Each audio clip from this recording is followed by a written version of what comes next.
Good morning, guys. Today I would like to explain about discussion text. Before studying, don't forget to pray. After that, we'll learn together. So, by attention, listen, learn, and stay ahead of the Zoom. Our topic today about discussion text. Do you know the purpose, structure, and the language features of the discussion text? If you don't know, I would like to explain it. The purpose of discussion text is to present two different point of view. Artinya, tujuan teks diskusi ini untuk memberikan dua sudut pandang yang berbeda. Ada yang mendukung atau yang disebut dengan pro, dan ada juga yang bertentangan atau menolak yang disebut dengan cons. So, generic structure of the text there are three, atau struktur dari teks diskusi ini ada tiga. First, issue atau isu, second, arguments, pro and cons. Jadi, di dalam argumen ini ada dua paragraf, yaitu paragraf yang pertama berisi tentang pro atau yang mendukung isu, yang kedua cons yaitu yang bertentangan atau menolak isu. And the last, conclusion.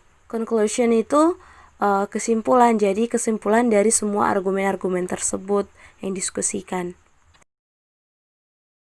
And then the language features, there are three, atau ada tiga fitur bahasa. The first, using simple present tense, yaitu topik atau isu yang dibahas menggunakan waktu sekarang. And the second, using modal, yaitu may, can, must, should, and etc. Yaitu memberikan saran, memberikan tanggapan, memberikan pendapat tentang isu atau topik yang lagi dibahas. And the last, using contrasting conjunction, yaitu however, on the other hand, although, and etc. Ini mengungkapkan tentang pertentangan atau penolakan tentang isu atau topik yang lagi dibahas. My name is Lily Sari Simanjuntak. I want to read our discussion text title and paragraph 1.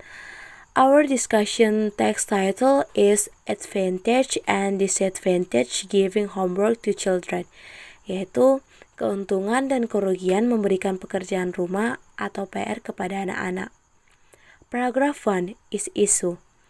There are a lot of discussion as to whether children should be given homework or not, yaitu ada banyak diskusi tentang apakah anak-anak harus diberi pekerjaan rumah atau tidak.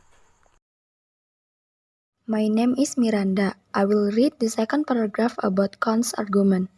Some people claim that children do enough work in school already.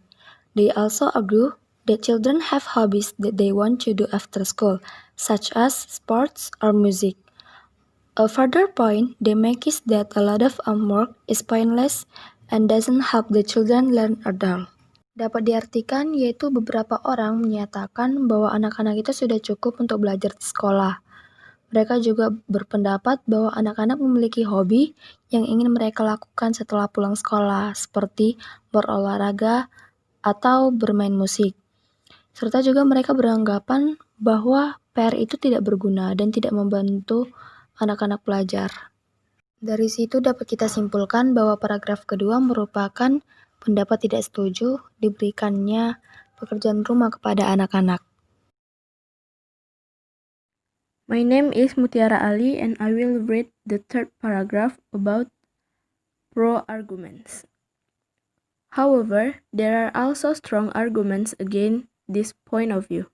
Parents and teachers agree that it is important to find out whether children can work on their own without the support from the teacher.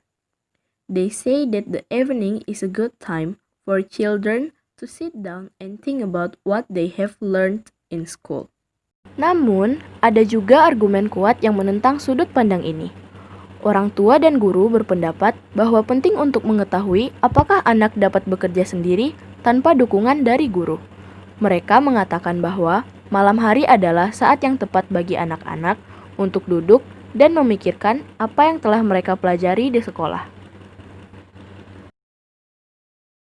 Hello everyone, my name is Nona Amelia and I want to read paragraph 4 about argument pro. Furthermore, they claim that the school day is too short to get anything done that needs doing, and it makes sense to send home tasks like independent reading or further reading tasks that don't need teacher support. The meaning of the paragraph is, selain itu, mereka mengklaim bahwa hari sekolah terlalu singkat untuk menyelesaikan apapun yang perlu dilakukan dan masuk akal untuk mengirim tugas ke rumah seperti membaca mandiri atau tugas menulis lebih lanjut yang tidak memerlukan dukungan guru. Paragraf 4 ini merupakan paragraf pendukung yang menyatakan setuju untuk diberikan tugas kepada anak. My name is Safriani Anandita. I want to read paragraph 5 is about conclusion. On balance, I think that some homework is a good idea, but that it should only given at the weekend when children have more time. The meaning of the paragraph is, sejujurnya, menurut saya beberapa pekerjaan rumah adalah ide yang bagus, tetapi seharusnya hanya diberikan pada akhir pekan ketika anak-anak memiliki lebih banyak waktu. Question number 1. How do we compare the second and the third paragraph? Di mana artinya, bagaimana kita membandingkan paragraf kedua dan keempat?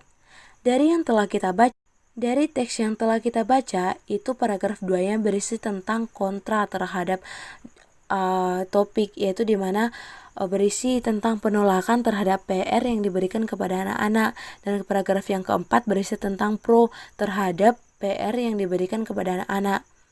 Jadi mari kita baca optionnya ya. A. Both paragraph argue that homework is necessary for students. B. Unlike the third paragraph, the second paragraph argues that homework is unnecessary. C. The second paragraph supports that students need homework, but the third paragraph does not. D. The second paragraph and the third paragraph argue that students do not need homework. E. The second and the third paragraphs do not say anything about the benefit of homework. Jadi, jawaban yang tepat yaitu B. Unlike the first paragraph, the second paragraph argues that homework is unnecessary. Question number 2. How many reasons are presented by those who are against homework? A1, B2, C3, D4, A5. The answer is D4. Question number 3. Those who are pro-homework think that the students can blank blank blank in the evening. Options: A. Prepare for the next lesson. B. Review their lessons. C. Enjoy their pastime. D. Do their hobbies. E. Test themselves. Answer: A. Prepare for the next lesson.